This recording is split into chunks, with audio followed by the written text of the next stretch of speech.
Hey everybody, welcome back to the Gardening Artist. Reba here. I'm out in the greenhouse and I'm just looking around at the different things in the greenhouse, and I'm sitting here right in front of my pot that has a bunch of currants in it. This was the one, or the pot that I had mentioned in my last video that I had said that had like one variety of each of the currants that I have. It's a decent sized pot. I'm gonna be looking it over to see if every cutting that I had started last year survived, and I do have a lot of berry or formations of flowers on this, and not all of them have actually bloomed out yet. So this one here is got a lot of flowers on it.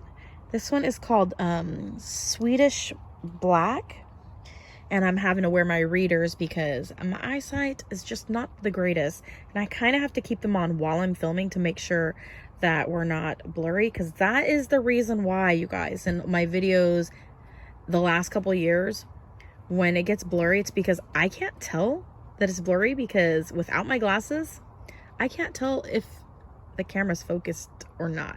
Anyways, so I do have a handful of different currants in this pot down here. I got little labels next to the bases of them. I'm thinking that I really should not have done this, and that I really should just put them all into their own individual pots. But since they are already flowering, I'm just gonna let them be, you guys, this season. And then after they have flowered, while it's still warm and they have chance to have the roots still be establishing, towards the end of summer, I will probably go ahead and separate them and give them their own pot individually. And I still have individual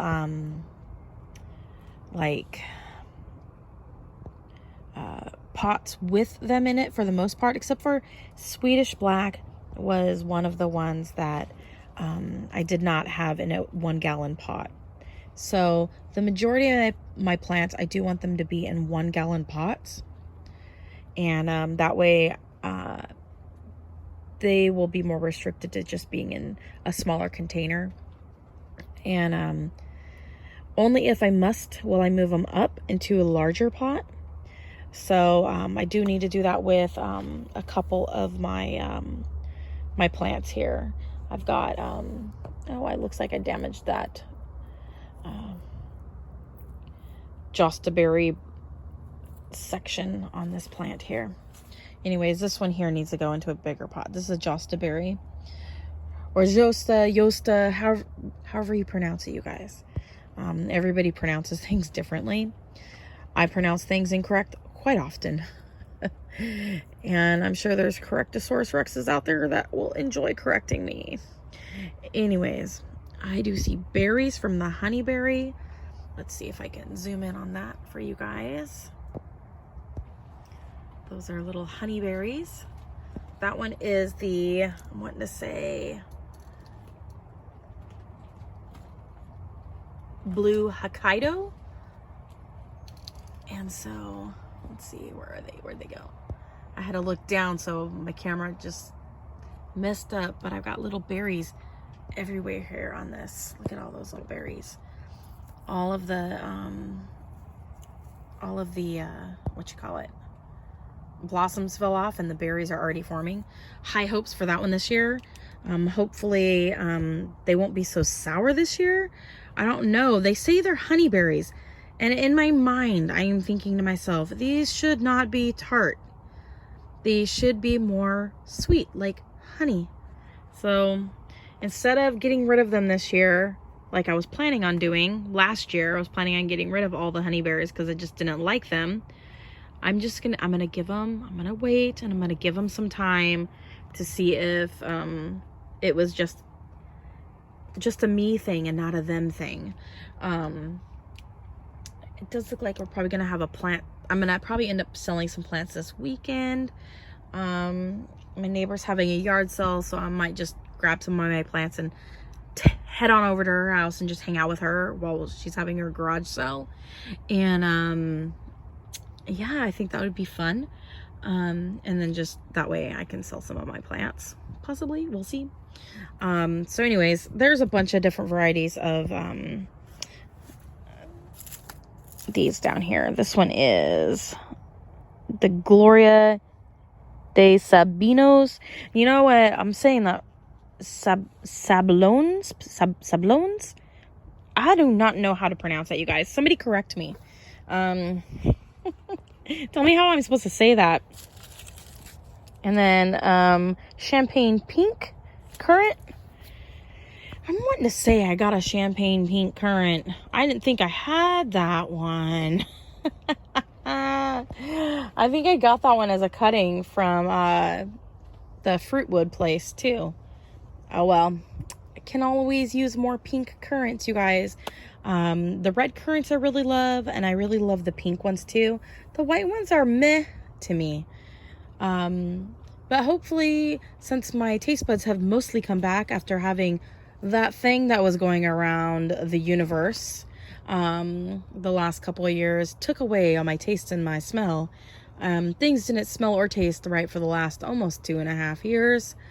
It'll be nice now that things mostly taste correctly again and smell correctly again, for me to be able to actually do videos again on, you know, what things taste like, because the last few years I haven't been able to properly do any of those kind of videos, and it really made me sad because I couldn't really describe how something smelled or tasted. And maybe that'll stop, maybe that'll make people not be so hateful to me with their rude comments about not describing how something smells or tastes. Anyways, let's see here.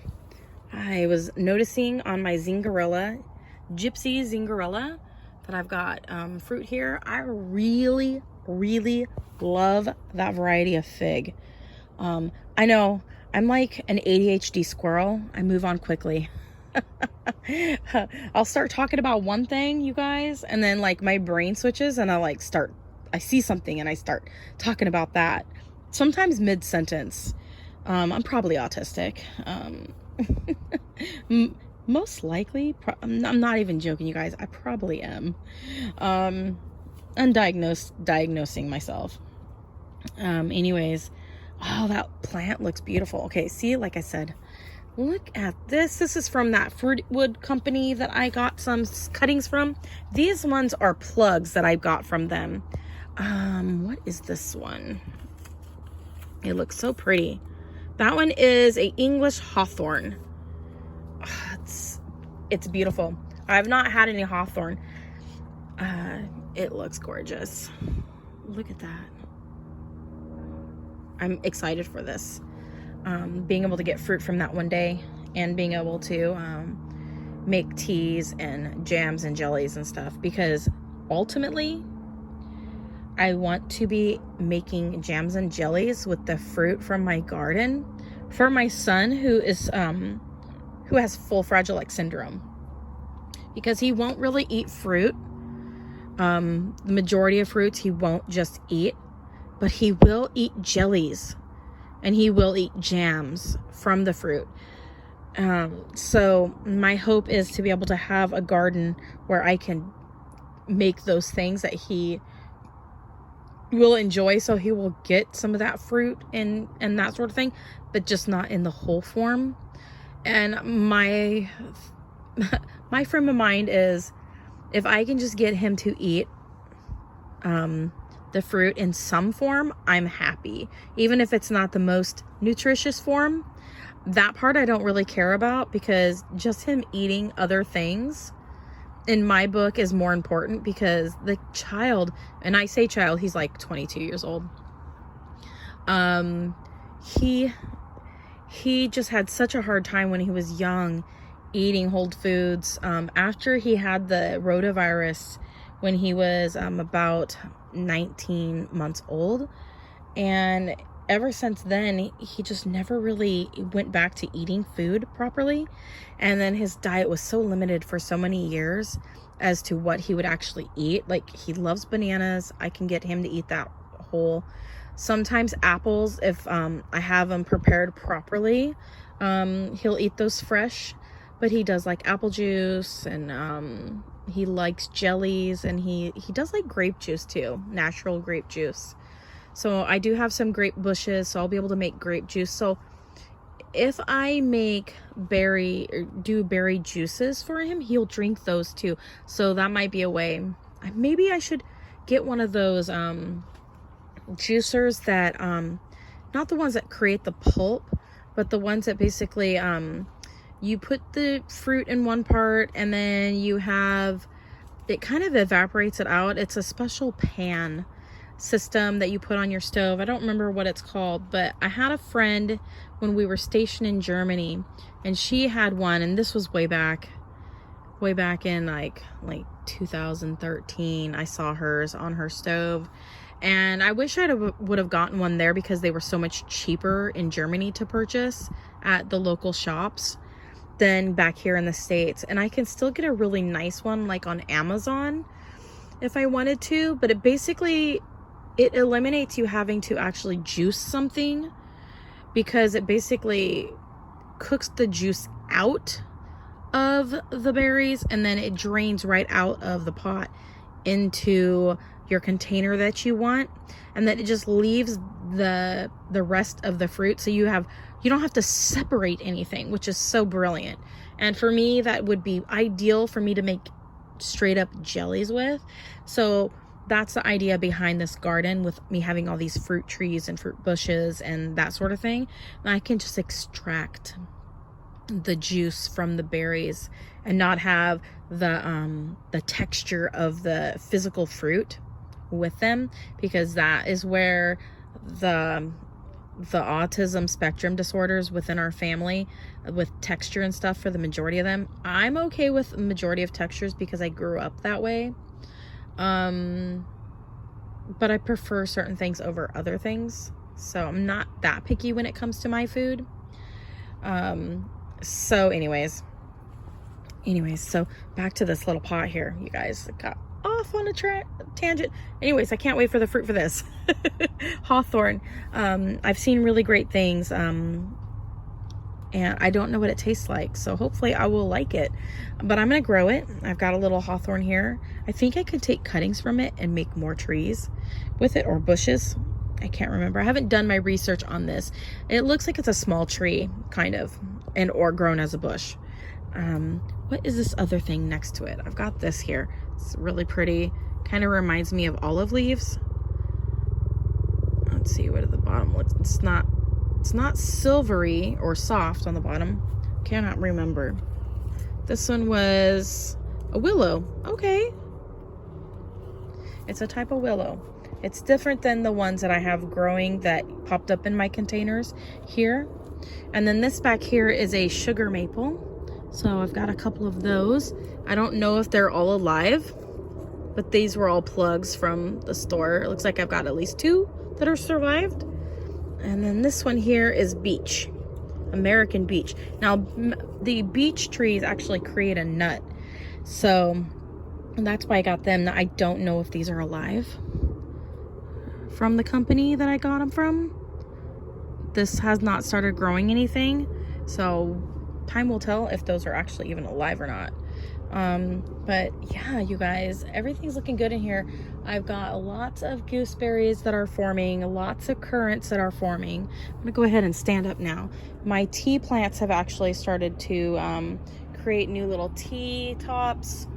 This is when you collect the brand new tea leaves for green tea. But I'm not gonna do that. I want my plant to get a little bit bigger. I need to do some research to find out how I'm supposed to prune my tea plant to encourage it to bloom out more. It does have, I don't know if that was a blossom, maybe that's a seed pod. If it's a seed pod, you guys, I'm leaving it alone. I'm gonna let that mature so that I can plant more seeds. I've never planted a tea plant from seed, but I will try. Anyways, I like to kind of remove the little scraggly bits off of the fig tree. I am noticing some decent size to some of the fruits on the fig trees. They are really coming along nicely here in the greenhouse. Look at this flower, you guys. They're blooming. They're getting ready to open up. I'll come back in when it actually opens fully, and then that way we can see it when it fully opens. That overwintered here in the greenhouse, and it came back from the ground there. It just grew up. So I didn't have to replant those flowers, which is nice. Normally, if I would have left that outside of the greenhouse, it would have died back completely to the ground, but because it was protected inside here, it did great. I've also had 2 blossoms on my, I'm gonna sneeze. All right. I have had 2 blossoms here on this flowering, I'm wanting to say currant, it's not a currant, quince. And I've got all these other little spots along the branches here. Let me get it to focus. Let's see here. All those little spots. There's little blossoms getting ready to form. Hopefully they do form and we get to have some more flowers. Get to see some more flowers on them. That would be nice. And then I've got on Friend, I've got all these little gooseberries here. Now I do have the greenhouse open up today because it is starting to get warm. We're supposed to get up into the 80s this weekend, at least for one day. So I'm looking forward to that. Lots of growth here on these figs. So this one, you guys, is a definite keeper. Again, this one had a head start here in the greenhouse. This one I think is the golden teardrop. I will get pictures and do a video on this fig once I get the fruit formed fully and able to try it, probably June or July. Hopefully I will be here. I don't know when we're going on vacation. We'll probably go in July or August or something like that. Anyways, but hopefully I'm here for it when it develops and I don't miss out. But we will see. We will see. And so that's looking good. This other currant here has not put out any blossoms, so maybe blossoms next year, I'm hoping. Looking here, I've got all the pomegranates, you guys. Oh my goodness. They are, I gotta kind of get in here because it's kind of hard to see, but oh, look at that. Look at all that growth on the pomegranates down there, you guys. Looking good. Looking good. Awesome. So everything's looking pretty good. Trying to protect it from the rabbit or whatever that got in here a month ago. So everything's looking good in here. I'm gonna go ahead, let's step out. All right, so out here in the garden, the pugla is now been dismantled today.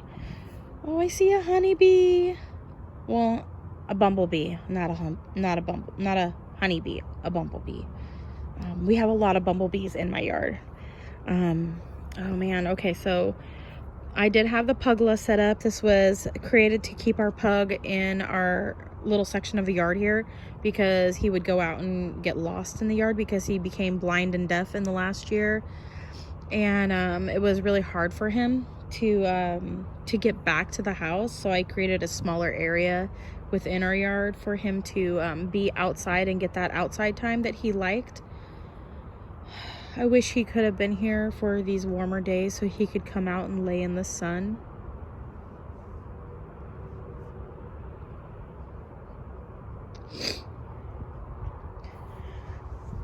But we had to have him put down recently because he was going downhill quite quickly and having more and more seizures, and he'd been such a good dog to us, and I couldn't take watching him have a seizure and dying that way. And plus he was going potty a lot in the house, and we've been dealing with that for the last 7 months. And so just for our special needs children, health wise, it was a hard decision we had to make.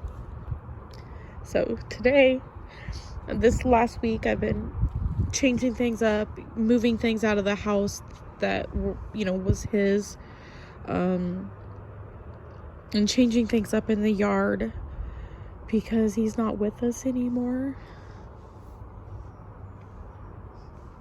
So, dang it.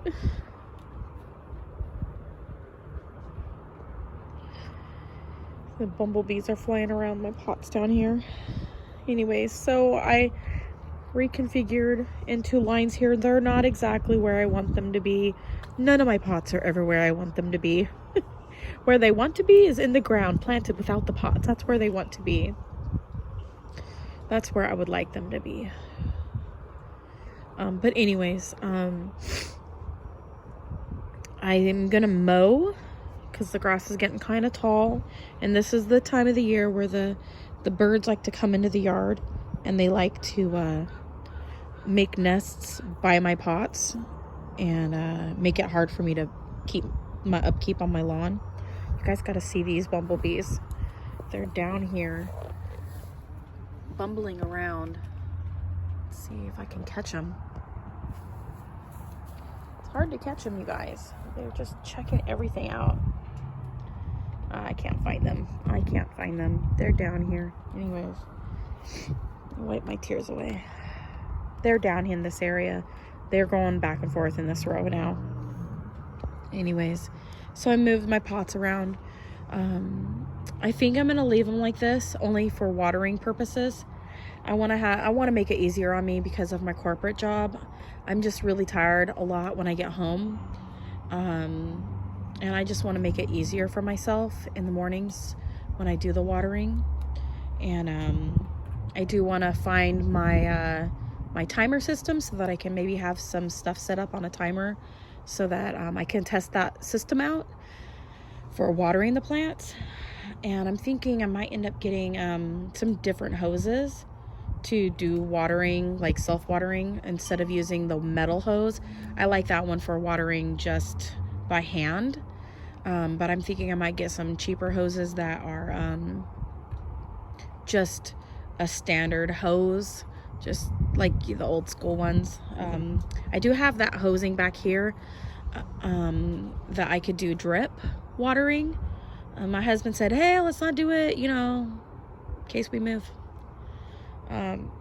So I've not used it, but I kind of would prefer that just for the ease of watering. But anyways, you guys, my phone's about to die. I need to take it in. I do want to come out here and inspect my plants a little bit. I do have, I'm still gonna situate everything because my rows are not straight, but I've got a bunch of grapes in this section here, and so I want to check the nodes on all of my grape bushes. Are they bush? They're vines. I need to check the nodes on them all and see how they are all looking. And then I need to get everything cleaned up over here because everything's a hot mess over here, you guys. Everything is a hot mess. So I need to get this all cleaned up. I need to get my patio. Looks like a hoarder's paradise right now. So I do need to get everything cleaned up and sorted. I need to get this section done. The creeping,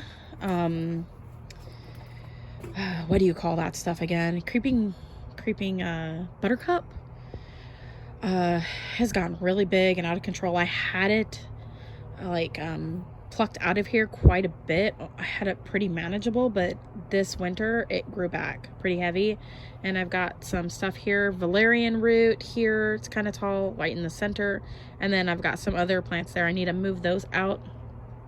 I've got a bunch of my herbs up here. I need to clean the pots up, get those all situated. I did a video a while back of the cleaning up all of the irises, so I need to separate out my irises because they're getting too big for the pots.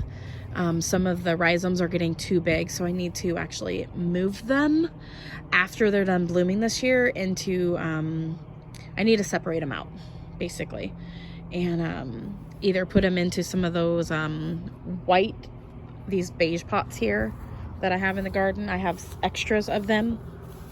This one here, I have some of these. I think they would do nicely in those, and then I can set those around the garden, and I don't have to put as much soil into them. Actually, I can just keep the soil kind of low in them. I don't have to fill them fully, and I think I'm going to do that, and then that way I can separate them out. Anyways, you guys, I'm gonna go ahead and get off here. I gotta get some things done. And anyways, thanks for watching. Comment, like, subscribe, click that bell button. As always, love what you grow what you love, and God bless. Bye.